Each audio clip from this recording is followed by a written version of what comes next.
What is up guys, Wraec here with a new video, and today I want to talk about the second released hero from this Thursday. We had Velara, of course, where we did the live stream. Definitely recommend you check that out because I was very impressed by how well he did.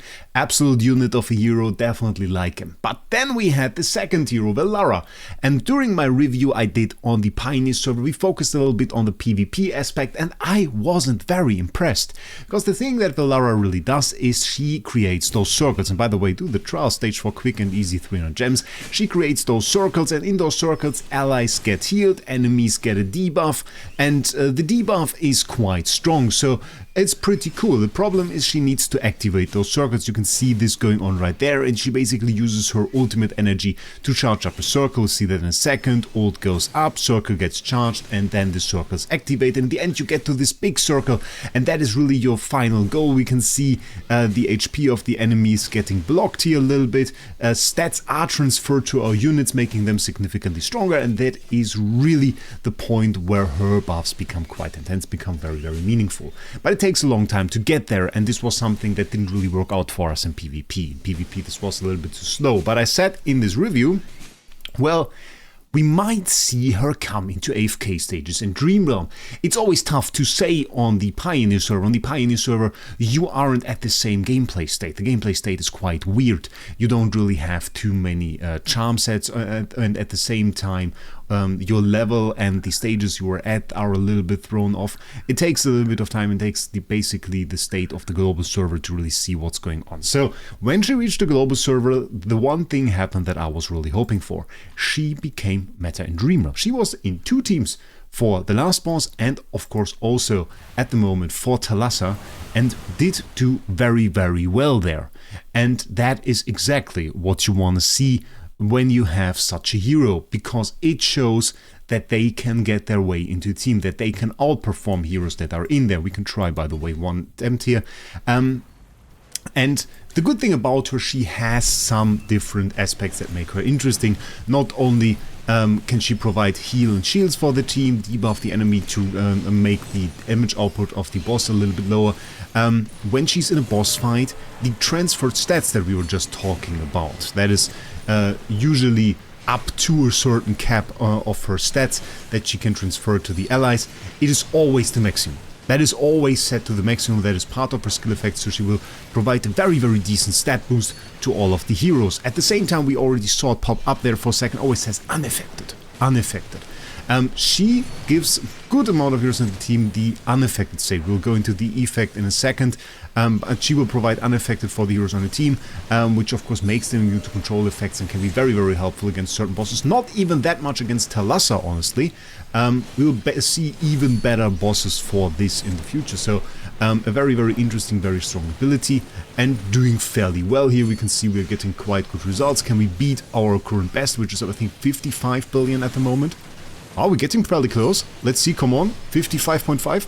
Oh, there we go, 56.3. So we even beat our record just here, which is absolutely great. Couldn't improve our ranking, but still fairly insane. And the only thing that you of course can't see, she doesn't really do any damage. There are some abilities that kind of promise to do so on her, but really in the, you won't see proper damage there.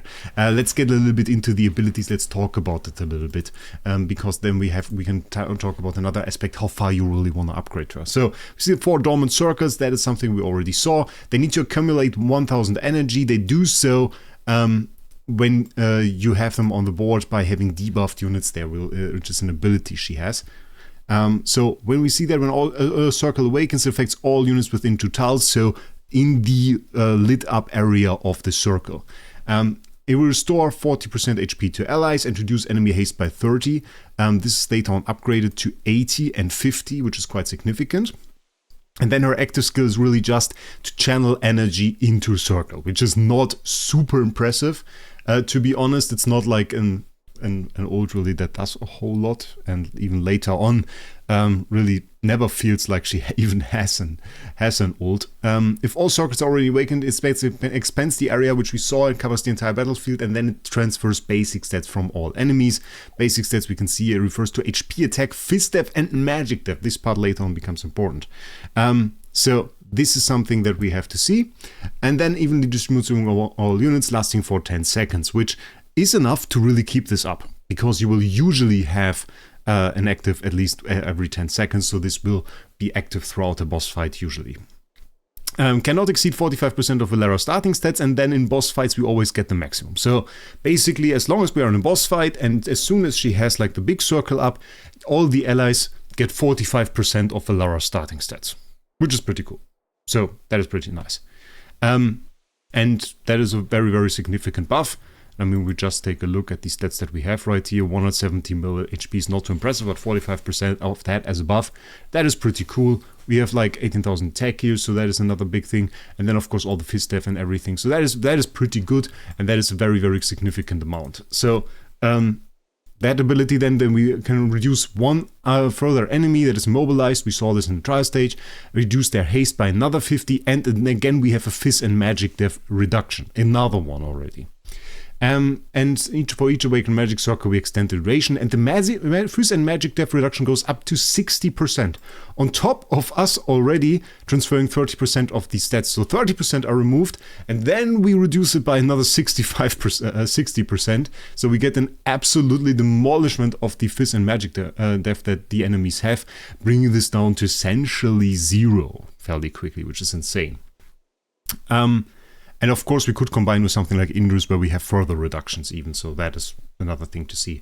Yeah, we have, this didn't really change. So the way the positioning works for her, and I showed this in another video, is like, if you place her just like this, she will activate the furthest away circle, so this one. If you place her there, that's the furthest away is this one. If you place her in the middle of her circle, she will activate the circle that she's currently standing in. So that is the way that her activation works, is detailed basically in this ability. And then we have another ability right here. Each circle gains energy. We saw that at the beginning, so 1000 energy required to fully activate. And then each circle gains energy based on the stat reduction debuffs on enemies within 2 tiles, and for each unique ally who afflicted any of those debuffs, circle gains 24 energy. It seems like a lot, but really I've never seen a circle activate without her casting her ult on it, so really it requires 4 ults. That is the reality of it.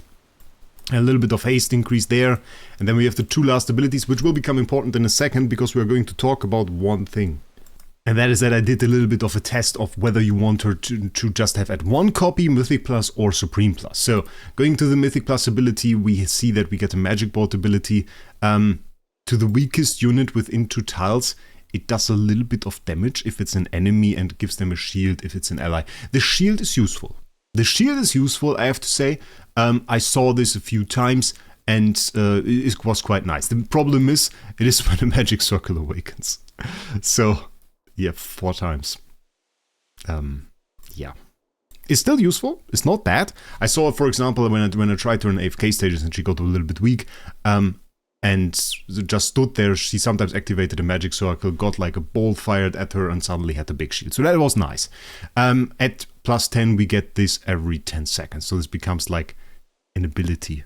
Honestly, this is like quite weak Mythic Plus ability, if I'm honest. It becomes way more useful at plus 10, which we sadly don't have. So then in Supreme Plus, when all magic circles awaken, casting Ruthless Rite, which is her ult, expands the area of effect, cover the entire battlefield until the battle ends, and each subsequent cast makes allied units unaffected. This is what I meant, all allied units become unaffected, and increase their damage dealt by 5% for 5 seconds, and you can get the ult to kind of be active for most of the time. So really the question now was, what do you want? Is it like okay to have her at one copy? Do you want Mythic Plus? Do you want Supreme Plus? So I did the test in Dream Realm. So the test that I did was fairly easy. We just used the same team that you just saw in the video.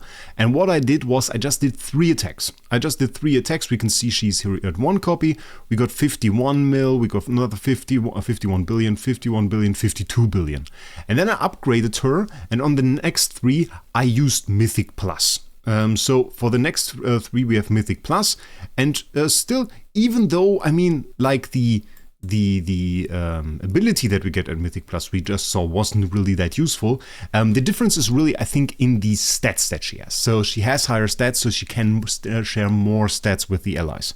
So that is really what the difference is. It comes from Ruthless Right, and we can see 45% of Valara starting stats. Of course, these stats are significantly lower at one copy than they are at Mythic Plus. So we get the increase right here, and we go to 53, 53, 54. So significant upgrade, really. 2 billion damage can be a lot of ranks actually, and then we went to Supreme Plus from that, and Supreme Plus we saw 55, 51, 55, and well, we did another one, so 56 right there, and we see there's another increase in stats in there. So actually, I have to say Supreme Plus would probably be best. Like we saw that every single upgrade we throw on her until Supreme Plus here was very, very useful and very, very helpful. And yeah, really helped us kind of get bigger stats. We can actually, and maybe we just go ahead and do that live because we have the time for it.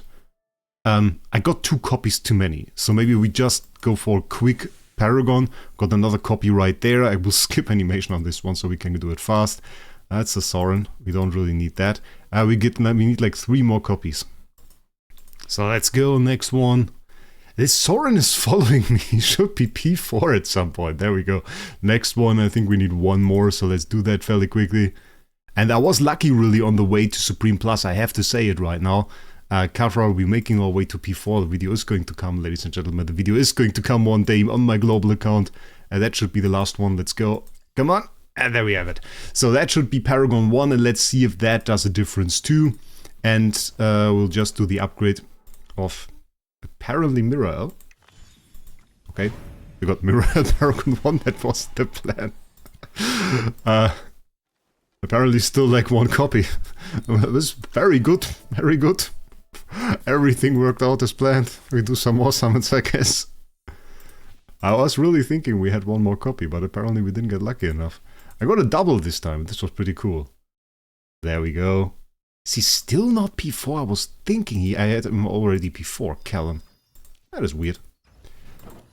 So let's see if there is like a difference. I mean, the stat-wise, we can probably see that very well here. We get the rivalry stats, those don't really matter. The increase here is not that big. Like, it's a 4 million increase in the HP. 45% of that can be transferred, so we have like 2 million. And like roughly...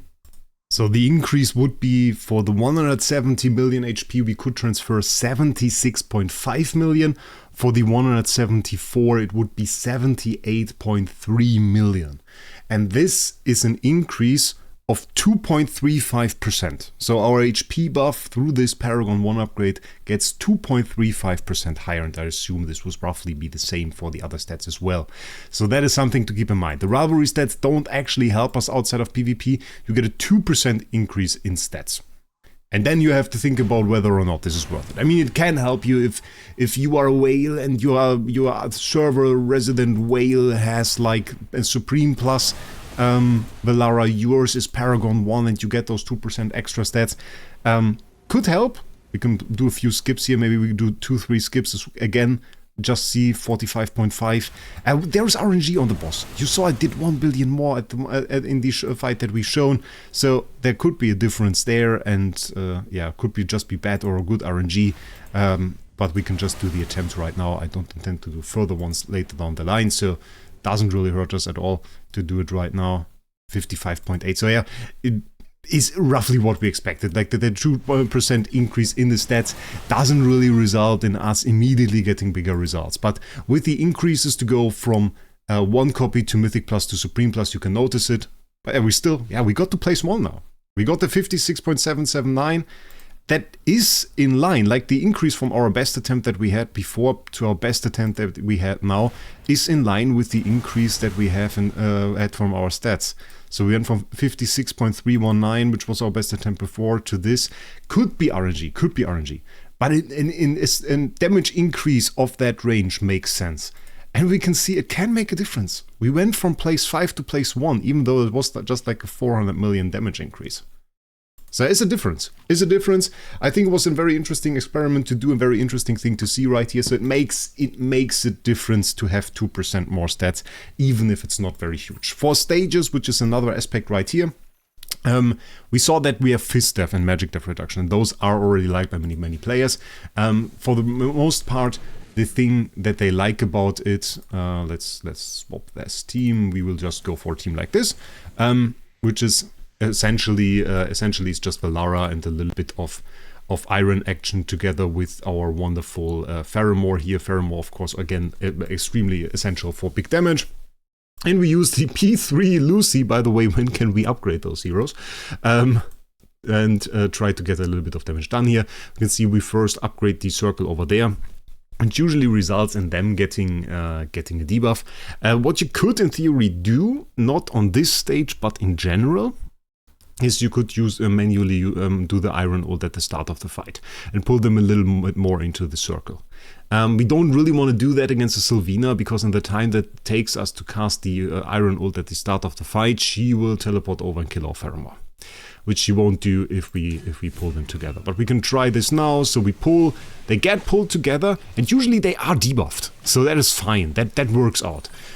Problem is though, she will activate them in this position. She would activate this one first, then usually, oh nice ult animation, I like that. Then usually this one, and then this one.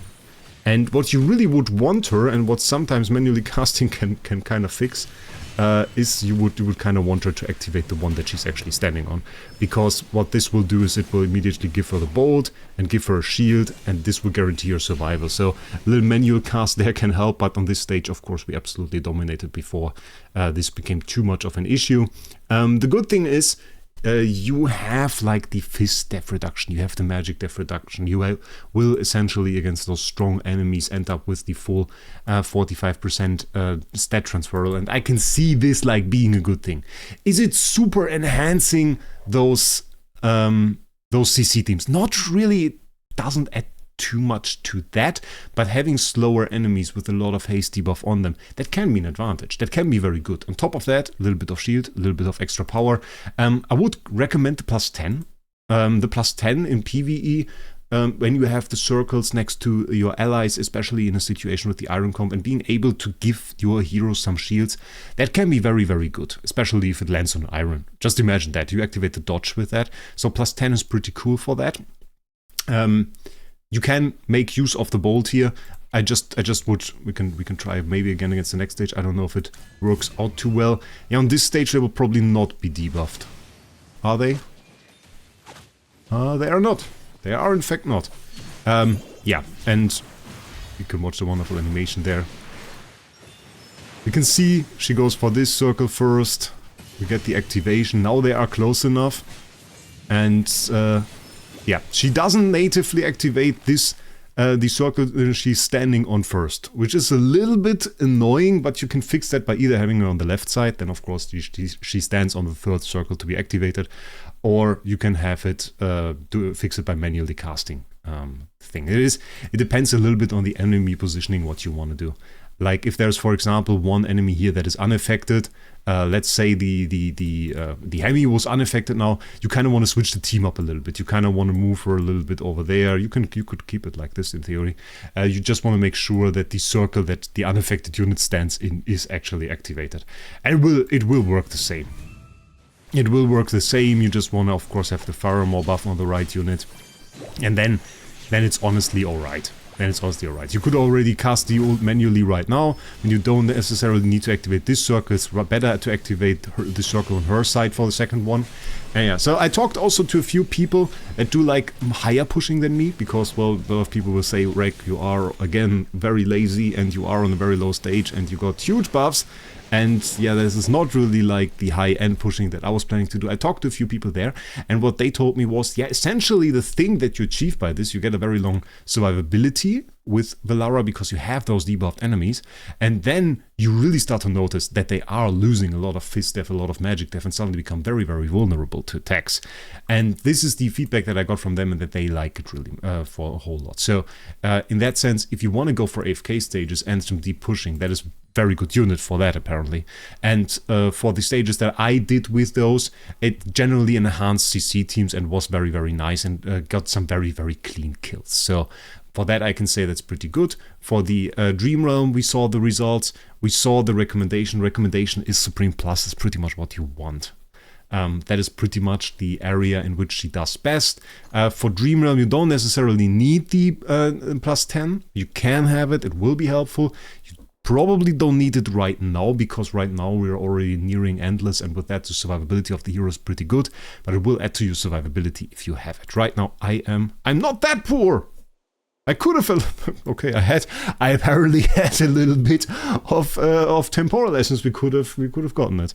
Okay, that is sad. I thought I spent it all on Belrun, but apparently not. Okay, cool. Yeah. So I hope this review helped you a little bit in that decision. Got a little bit longer than I thought, but we did a few experiments, and I hope this kind of solidified your decision whether or not to go for Velara. I think she was going to be stable for Dream Realm for quite some time. For the ranking, for the wish list, we have an S tier Wilder hero, which is a little bit of an overpopulated area. I still think Iron or something is ahead. But if we go into Dream Realm, and necessarily the thing is, most of those tier lists go for heroes that either are necessarily for pushing or for Dream Realm first. In that sense, we would have to kind of see her rather high up there. I think Iron and Tazi are still very strong heroes for that, but really in that top spectrum of Wilder, we would now have to see her as well. And in that sense, I would probably say Iron and Velara are the first two heroes that you put into that slot. I would be that bold. The thing is, Tazi is still an absolutely wonderful unit and absolutely great, but nonetheless we see more Ulmus, far more combinations with Iron in AFK stage pushing than I saw with Tazi, at least to the extent that I played it, and thus I would say Velara probably takes priority over Tazi. So for the first two heroes, which is an absolutely strong accomplishment and far beyond what I would have considered for this hero, seeing the awful PvP performance that she has, where she still everything I said about PvP remains true to this day. In that sense, the PvP part, if you're caring about this, watch the Pioneer video that I did. Everything I said in there is still the opinion that I have at this very point. It is just that we know, and I said this in the Pioneer video, we couldn't really judge how strong she was there. We now notice that she's apparently very, very strong, and in AFK stages and Dream Realm, especially Dream Realm, and therefore is a summon. Yeah, that is a hero that you want to summon and that you really also want to go for the rate up for, even though she is not very shiny. It is often more cooler and often more interesting to go for some damage dealers. You really don't get that. You really don't get stats. You really don't get anything you really see. You get Valara, and that gives you stats, so that's cool. So with that, one last word. I of course want to once again recommend for you guys Loot Bar. Loot Bar is your source for cheap dragon crystals. You can just go in there. I recommend you go with the lock-in top-up, and then you get some wonderful, wonderful prizes that will allow you to play this game a little bit more cheap. And I use it myself. Absolutely appreciate it. Absolutely appreciate the great service they have. Great customer service as well. And if you register through the link down in the description, then you get a few discount coupons. Don't know which ones they currently have up. Usually there is I was told there is a one for new customers with 12% discount, which would absolutely be massive. Can tell me whether or not that is true. I saw it one time. We'll see. Other than that, I would say I'm now convinced by our favorite Feli shooter, and I would say absolutely must summon. It's like horrible hero in this story. Horrible hero, and now she's a must summon. That is cruel for the people that appreciate the lore. Well, kinda. I wish you a great day. See us in the next one.